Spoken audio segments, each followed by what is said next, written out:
Importante que iniciemos definiendo bien lo que es la pleura parietal y sobre todo su irrigación. Aquí les he marcado con rojo, ¿no? Lo que la pleura parietal indica una irrigación sistémica, a diferencia de la otra pleura, la visceral, que es una irrigación pulmonar. Entonces, en esos puntos vamos a explicar mucho lo que se produce en las patologías. Traten, por favor, de estar un poquito atentos, no distraerse. Les prometo que eso va a ser muy breve, pero quiero que puntualicen los conceptos, porque una cosa importante en nuestra lectura de imágenes va a ser eso, ver, no olvidarnos de la pleura, qué pasa más allá, porque a veces nos centramos solo en el parénquima. Entonces, reconozcamos el espacio pleural, que lo tienen acá, y la fuerza, este imbalante de fuerzas es que va a definir lo que son los derrames pleurales, ¿no? Las efusiones pleurales. Quiero mencionarles también que acá vamos a hablar de la radiografía simple, vamos a hablar de la ecografía, que no está marcada en el sílabus, vamos a hablar de la tomografía, que son los métodos básicamente con los que trabajamos, métodos de elección, ¿no? Ese término lo usamos en imágenes. ¿Cuál es el método de elección? O sea, hablamos de que lo va a hacer más preciso. En la tomografía y en la radiografía, la pleura no se ve. Se ve solamente cuando está alterada, cuando tiene patología. Acuérdense de eso. Después, ¿por qué es importante la tomografía? Porque la tomografía me va a ayudar a ver más allá. O sea, es como ver el bosque.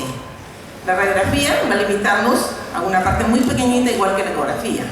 Y el concepto de tomografía tan popular es que nos permite ver mucho más allá. Pero el problema de la tomografía es que es muy ionizante. Ya hemos hablado un poquito de eso en la práctica con unos de ustedes. Y la ionización puede llevarnos a un cáncer. Y sobre todo si hablamos de personas pequeñas, niños, ¿no? Niños que son más radiosensibles. Entonces tenemos que tener una palabrita mágica que se llama, ¿cuál? ¿Se acuerdan? Los del grupo, ¿cómo se dan en el hospital del niño? Justificación. Justo, tengo que ser muy justo para pedir mis exámenes. O sea, tengo que pensarlo 2 veces, dar toda una vuelta a lo que he aprendido y definir, voy a hacer o no el estudio de imágenes, sobre todo la tomografía, porque es muy ionizante y puedo hacerle más daño a mi paciente. ¿Ya? Entonces, tengo que saber bien para no limitarme tampoco. Tengo que emplearlo de forma adecuada. Acá tienen algunas imágenes que les muestro de patologías de lesión pleural, de imagen pleural, perdón, normal, y internamente van a ver, ustedes muy finito, lo van a ver mejor en sus máquinas, las líneas, por ejemplo, esta línea densa que ven aquí, que está marcando una gran cisura, ¿no? Entonces, la cisura podremos verla de acuerdo al corte que hagamos, ¿no? Vamos a ver un concepto importante también para saber si estamos o no estamos con una patología pleural, porque estamos hablando y de repente el problema no está en la pleura, sino está por fuera. Entonces, acá tienen una imagen clave. Ya les he puesto yo que esto dicen que es como ver una embarazada de perfil, ¿no? La barriguita. Acá se hace una muesca arriba y abajo otra. Eso me habla de lesión extrapleural, ¿ya? Cuando hay lesión pleural, falta esto. Entonces la imagen se va a ver directamente, ¿no? Aquí. Entonces, en la tomografía, por supuesto que yo voy a ver también el mismo concepto, pero voy a definir mejor las capas, ¿no? Entonces yo le estoy hablando en esta imagen de la izquierda de una radiografía y en la de la derecha, que va a ser más fácil de seguir las líneas. ¿Qué más vemos? Ay, la ultrasonografía. Debieron ponerme así de vosotros. Debió estar, ultrasonografía es la vedette. La vedette. Si ustedes quieren ver lo que son líquidos, si hay líquido, pueden ver el líquido normal, porque ustedes saben que normalmente hay un poquitito de líquido entre las dos pleuras.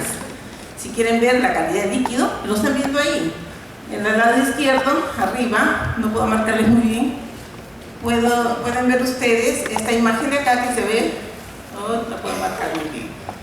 En esta parte superior de la izquierda ustedes pueden ver bien, hay un poquito de interferencia acá, Ustedes pueden ver el diafragma abajo. Este es un paciente que está echado. Entonces, nosotros tenemos que aprender espacialmente cómo es la imagen, centrarme, ubicarme espacialmente, porque si no estoy ubicado, estoy perdido. Entonces, hacia el lado izquierdo de esta imagen, acá donde está el puntero, en el lado izquierdo, está la parte superior del paciente. Hacia la parte de abajo está su columna. Y ese triángulo que se ve es el pulmón, ese triángulo blanco. Esa imagen es un pulmón colapsado, que incluso yo puedo ver lo que llamamos ese elemento que ustedes nunca deben olvidar, que es de Felson, el broncograma aéreo. Entonces, acá a veces le dicen sonograma aéreo. Y el margen negro que estamos viendo aquí corresponde al líquido. ¿Ya? Ese margen negro superior aquí, aquí, corresponde al líquido. ¿Ya? En la parte de abajo es lo mismo, pero definitivamente ya no es un líquido homogéneo. Estoy viendo tabiques a tabiques, y eso probablemente se trate de un empiema, o sea que hay contenido más denso. Y de repente puedo, con esta imagen nomás, yo así decir que se trata de una tuberculosis, ¿no? Entonces miren hasta dónde nos puede llevar este estudio estupendo que es la ecografía. Me detecta cantidades mínimas y me las caracteriza, cómo es ese líquido. ¿Ya? En las otras imágenes ustedes pueden ver cortes transversales. ¿Ya? El patrón pleural, aquí lo tienen ustedes, por favor. Aquí yo no los voy a leer, ustedes lo leen. ¿Ya? Después lo leen, por favor, paraditos en su casa, atentos, lo leen. Vamos a hablar acá de todas las causas. ¿Ya? Las causas de fusión pleural tienen una listota, por favor también las leen, ¿ya? Porque eso lo van a ir repasando después, todas las posibilidades que hay. Pero acá sí quiero decirles algo, ¿no? Vamos a hablar del derrame o efusión. No se asusten, es lo mismo, ¿ya? Efusión, usamos a veces mucho ese término, o derrame pleural. Entonces, ¿qué va a pasar? Hay acumulación de fluido en el espacio pleural, ¿no? Eso es el derrame. Hay una acumulación mayor de 10 centímetros, de 10 centímetros cúbicos. Trasudado, si tiene menos de 3 gramos de proteínas. Y si es exudado, más. Entonces yo digo exudado, por ejemplo, si estoy hablando de pus, si estoy hablando de una calcium, si estoy hablando de sangre, ¿no? Todo eso es exudado. Como yo en imágenes no puedo decir esto es tal cosa, es algo que tenga el antecedente porque el paciente tuvo un accidente, se fracturó las costillas y vea una colección ahí de líquido, más probable que sea sangre, ¿no? Que sea un hemotórax. ¿Ya? Entonces, cuando el fluido es libre, como ven en el lado izquierdo, se ve una curva que está marcada incluso, que se llama el signo del menisco, o la curva de Amazon. ¿Ya? Entonces, en el cuadrado inferior ustedes tienen qué cantidad debe haber de líquido para que ustedes puedan verlo, porque si es menos de 250 centímetros cúbicos no lo ven, en una placa no se ve. ¿Ya? Este por supuesto que tiene mucho más porque se ve tremendo, ¿no? En la placa lateral también les ayuda, ¿no? Y un dato que también tienen que conocer es que se obtura. Obturar es el término que usamos, que decimos que ya no se ve el seno, ¿no? Como se ve en el lado izquierdo, se ve bien el seno acá. Acá está obturado. ¿Ya? ¿Qué más vamos a ver? Vamos a ver que pueden haber efusiones masivas, ya. Seno obturado, opacidad homogénea, sin broncograma aéreo, sin broncograma. Porque ya si tiene broncograma es consolidación. Ese es un dato puntual para diferenciar. Todo se ve homogéneo y la línea media está desplazada. Entonces estoy hablando que es una cosa masiva, que opacifica todo. Otra forma, dice, es el derrame subpulmonar, que lo vemos luego. Las efusiones también pueden ser loculadas. Ya cuando se organizan acá, ya no tienen la curvita que vimos antes, el menisco, es que ya tienen algo de proteína. Entonces, cuando están así organizadas, loculadas, ya estoy hablando de algo de proteína, como esta, por ejemplo. ¿Ya? ¿Qué más tenemos que saber? Tenemos que saber que pueden estar enquistadas, y eso le llaman los tumores fantasmas, ¿no? Se puede meter el líquido en las cisuras y me puede dar, como en este lado izquierdo, frontal, en el hemitórax izquierdo puede darme una imagen de acá, ¿no? Como si fuera una masa. Y acá lo correlaciona más con un paciente cardiópata porque tiene el corazón grande. Entonces yo tengo que mirar todo el conjunto, por favor, ¿ya? Vamos a ver otra. Acá, más efusiones inquistadas que pueden verse incluso en una tomografía. Aquí, este es un paciente que tiene abscesos pulmonares, abscesos acá complicados, por ejemplo este. Pero yo tengo que buscarle si hay una obturación, si hay un poquito de líquido. Entonces esta placa se las he puesto para eso, para que vean una leve obturación de los senos. Los senos están con líquido, ¿ya? Después acá el derrame subpulmonar tiene esta característica. Ya no tiene la curva de Amasol, el menisco, sino el diafragma, que debe tener su cúpula en la línea media clavicular, se desplaza, se lateraliza. Y yo puedo usar esta incidencia que es de cúbito lateral con rayo tangencial. Pero ¿qué otro método puedo usar? A ver, no se duerman. Pásale la voz a tu compañero. ¿Qué otro método puedo usar? Chicos, no se pongan muy sentaditos, muy acomodaditos, ni muevan su cabeza para un costado, porque ya saben, ¿no? Eso quiere decir dormir, dormir, dormir, y se quedan dormiditos, ¿ya? De repente todos nos vamos y se quedaron dormiditos ahí. Tienen que estar en posición de atención, ya, derechito, porque si no, ya se duermen, por favor. Entonces, ¿qué otro método puedo usar? La vedette, una maravilla. La ecografía. Puedo usar la ecografía para detectar esos derrames subpulmonares, ¿ya? No ionizante, por eso es el favorito. Todo el mundo quiere hacer ecografía, ¿no? No ionizante. O lo puedo poner, si no tengo ecografía, que al final resulta más barata, lo puedo poner de cúbito dorsal con rayo tangencial y es como un recipiente que le estoy echando. Entonces el líquido se desplaza, ¿ya? Entonces veo que es líquido, ¿me entienden, no? Que es líquido que estaba debajo, en el subpulmonar le llaman, pero está entre las pleuras. Se ha escurrido, ¿ya? En esa posición. Ya, a ver otra, efusiones enquistadas, que les dije, ya las vieron. También atentos a los procesos pleuroparenquimales, ¿ya? O sea que hay un derrame y con el derrame hay un componente parenquimal, por eso se llama pleuroparenquimal. Eso se ve en las neumonías complicadas, pero en este caso es un paciente que tiene una cardiopatía, tiene un problema parenquimal, que le evacuaron el líquido, ¿no? En el lado izquierdo está la evacuación del líquido y quedó el proceso parenquimal a la vista, ¿ya? ¿Qué más? Podemos tener exudados malignos, y aquí por el problema sectal de la tomografía, que los septos están bien gruesas. Claro, también otros elementos, nosotros complementamos los estudios, apoyamos, ¿no? Se trató de una carcinomatosis linfática, ¿no? Después, también, otra cosa importante.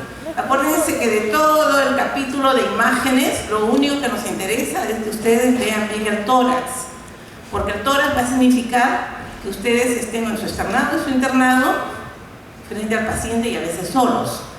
Todo lo demás le van a ayudar, la ecografía, los estudios de tomografía, todos les van a ayudar, menos a veces en su lectura de tórax, van a estar solitos. Entonces denle relevancia mucha a la lectura de tórax. Tienen que tener cuidado en qué posición ha sido tomada la placa. Si el paciente está en erecto, ¿no?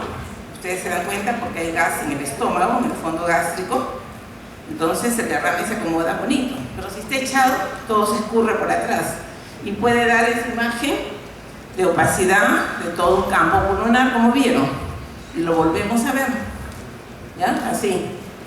Por ejemplo, se ve todo el campo, entonces tienen que pensar en esa posibilidad. Entonces, ¿cómo se dan cuenta? Porque el aire ya no se ve en el fondo gástrico, sino se ve en el antro, porque está echado y el antro está anterior, ¿no? Entonces el aire se va para la parte superior cuando está echado. Entonces yo puedo así diferenciar si está echado o está parado, ¿ya? ¿Qué otra cosa tengo? El empiema, ya les dije, las loculaciones, ahí tienen algunas imágenes de empiema, pero el empiema tiene su bemol. ¿Cuál es su bemol? Que es difícil a veces diferenciarlo de un absceso. Entonces, el clásico empiema es como el de abajo, que ustedes le ponen contraste a la tomografía y van a ver realce en la pared. Tiene una forma así, media ovalada, que no tiene el acceso es más redondo, ¿ya? Y el empyema permite diferenciar varias paredes acá, ¿no? Yo puedo diferenciar una de otra pared, ¿no? En cambio el acceso es más homogéneo y no es tan frecuente, felizmente, ¿no? Acá tiene más o menos la diferencia de un empyema y un absceso, ¿no? Aquí poquito se ve la pared, no es muy buena la imagen, ¿ya? Pero aquí ha borrado todo. Y hay un término también que ustedes tienen que conocer ya, ¿no? Hay un absceso de necesidad. Ustedes saben que los abscesos salen, evacúan, drenan, ¿no? Y eso se llama necessitatis en latín. Eso se ve mucho en tuberculosis. Es un acceso crónico que de repente es como un chupo, ¿no? Que sale. Y eso se llama acceso necessitatis, que generalmente produce osteomielitis. Y ahí lo están viendo, ¿no? Osteomielitis de la costilla, ¿no? Acá lo están viendo muy bien en la tomografía, en la parte inferior, como las partes blandas se ha extendido la lesión, ¿no? Y bueno, acá en neumotórax es el aire en la cavidad pleural, y bueno, la causa puede ser perforación pleural, y en los niños es muy frecuente por los problemas de ventilación, ¿no? También pueden ser organismos productores de gas. Entonces, este tema, esto, sí, es obligación moral de aprender en neumotórax, porque esto sí es el paciente que está con un problema de disnea y ves la placa y no ves el neumotórax y le das de alta. Ya se va a mejorar de joven, señor, y lo que tiene es un neumotórax. ¿Cómo yo me doy cuenta de las lesiones? Como he aprendido. El truquito es que yo sé dónde se ubica y lo busco. En mi lectura de placa hago una sistematización, un orden, y veo, tiene o no neumotórax, si estoy en emergencia sobre todo, ¿no? Entonces no se olviden, porque hay unos neumotórax que son espontáneos, ¿no? Esas bulas en los jóvenes, deportistas sanos, ¿no?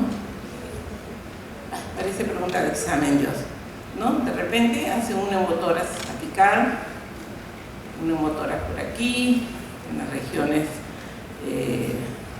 diafragmáticas, ¿no? Miren, una rayita ahí, ¿ya?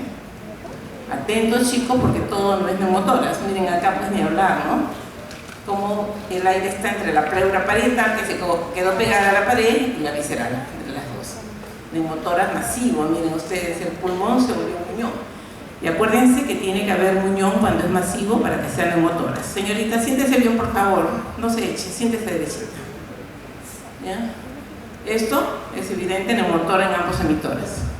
Y acá también hay muñón. Y ustedes se ponen a buscar comparando si hay las marcas pulmonares, si hay rayas, ¿ya? Y acá en un reformateo coronal de una tomografía, ¿no? Han hecho los cortes de una forma y lo han reformateado, entonces eso se llama reformateo coronal. Y acá ni hablar, ¿no? Ambos campos. Estos son niños, estos son del Instituto del Niño, del Hospital del Niño, que decimos, ¿no? Bueno, ahí tienen la clasificación, ¿no? Y acá tienen, ¿será neumotórax este? A ver, señorita, usted, ¿será neumotórax? ¿Qué tenía neumotórax? Requisitos sine qua non. Cuando es masivo, ¿qué tiene que tener? ¿Qué tiene que tener? Muñón. ¿Tiene muñón ahí? ¿Ves? ¿Ves muñón en esa imagen? Acá, esta de acá. La de abajo. ¿Le ves muñón? ¿Sí o no? Tú. No sé. ¿Le ves muñón? ¿Sí? ¿Alguien ve muñón en esta imagen? Acá. El muñón que está pegado limpio, el muñón. ¿Ya? ¿Y acá hay o no hay? No hay, ese es un gran enfisema. Incluso no me va a dejar ver ya las marcas pulmonares, ¿ya? Entonces, de acuerdo a la severidad, de repente le meto el catéter, ¿no? Y lo complico más, lo produzco un neumotórax al paciente, ¿no? ¿Ya? Esta es una cosa muy seria, por favor, chicos, ¿ya? Y la intención de la universidad es que ustedes tengan este material antes, porque yo le puedo mostrar unos cuadrotes inmensos, pero si están cansaditos y ya mucha cosa, ¿no? De repente muy saturados, no les voy a decir nada leyéndoselos porque no se les va a quedar nada. la forma que se les quede es que ustedes lean antes de venir a las clases. Entonces, para adelante les aconsejo que sea una lectura así un poquito, no tan apurada, y vienen a la clase y refuerzan el concepto, y ya lo tienen. Por ejemplo, este neumotórax está ubicado, ¿no?, por partes, y el paciente tiene algunas bulas, ¿no?, aparte tiene otras cosas. Pero hay un problema, es el efecto MASH. El efecto MASH es cuando dos estructuras de alta densidad se ponen en contacto y me marcan una línea. Por ejemplo, en el borde derecho, ¿no?, acá, aquí, ¿no?, por acá se ve una línea que de repente pienso que hay neumotórax. Bueno, este paciente tiene tanta cosa, ¿no?, pero aún así estamos luchando por él, ¿no? Entonces acá se marca una línea que es un efecto visual, ¿no?, una cosa así, que tú te parece ver que hay una línea ahí de neumotórax, ¿no? Y bueno, también hay un signo, el surco profundo, que parece también un signo muy importante para pregunta de examen, que el neumotórax se observa como si el diafragma se hubiera ido hasta, perdón, el aire se hubiera ido hasta abajo, ¿no? Si el aire se hubiera ido hasta abajo, ¿no? Miren, hasta acá. Ustedes leen en doble densidad, hasta acá. Y eso es porque hay un neumotórax, pero el paciente está en decúbito, ¿ya? Entonces, pensar. Este echado está parado, este echado está parado. De pie, como lo veo, decúbito, como lo veo. Qué complicación me da hacer mi lectura, porque generalmente estas cosas se van a dar en pacientes que están muy mal, ¿ya? Y acá tenemos diferentes imágenes que les he marcado incluso de neumotórax, hidroneumotórax, acá en la parte inferior, como que ya lo hemos visto, ¿no? Y acá un nivel. Entonces lo importante en esta imagen grande acá, un nivel, ¿ya?, en la parte inferior, ¿ya?, un nivel que me marca la posibilidad de un hidroneumotórax. Las cosas no son tan complejas, nosotros vamos a ir aprendiendo a pocos, pero aquí el neumotórax está en la parte superior. Entonces, y en el otro lado también, en las dos regiones apicales. Que no cunda la desesperación, por favor. Ustedes tienen una herramienta que se llama el postprocesamiento. O sea, en sus computadoras ustedes van a ver las imágenes digitales y las agrandan, las ennegrecen, las aclaran, le ponen más lupa, ¿no?, las mueven, y eso ustedes van a encontrar lo que están buscando. Porque si no tienen el concepto teórico, nunca lo van a encontrar. Si ustedes no saben lo que buscan, lo tienen ahí en sus narices, y el profesor le pregunta cómo no lo ve, porque no lo aprendió. Pero ustedes tienen que leer la parte teórica, ¿ya? Entonces, ahí, por ejemplo, en la parte superior está un poco difícil verlo, pero tú lo puedes agrandar, cambiar la tonalidad, la densidad, ponerle una lupa y ves el neumotórax apical, ¿no? Eso va a ser poco a poco, ¿no? Ustedes recién están empezando a ver las imágenes, recién se están familiarizando, ¿no? Y al inicio las imágenes van a ser tan claras como esto, ¿no? Como ver un hidroneumotórax en la base derecha y un enfisema de partes blandas adyacente. Entonces, hidroneumotórax, acá incluso se ve el muñón, no sé si lo logran ver, y las condiciones no son muy buenas acá, ¿no? Hay que poner un poquito más de oscuridad y lo ven, ¿no? Hidroneumotórax acá, ¿no? Pero hay que buscarlo, chicos. Y creo que acá ya las causas, ¿no? Acá, por ejemplo, es una cosa más compleja, que es una fístula pleuroesofágica que ha producido un neumotórax, ¿no? Y aquí han demostrado la fístula, ¿no? Y creo que eso es todo. Sí.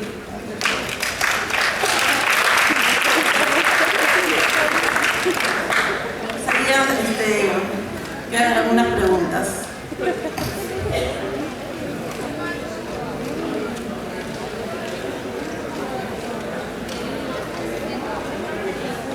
El muñón es el pulmón colapsado, ¿no? El pulmón colapsado que se acerca hacia abajo, hacia el ilio. Se colapsa y tú vas a ver todo el contorno del pulmón y el aire alrededor, ¿ya? Ese es un motoras masivo, no todo, porque no todos son así, ¿no? Algunos son parciales.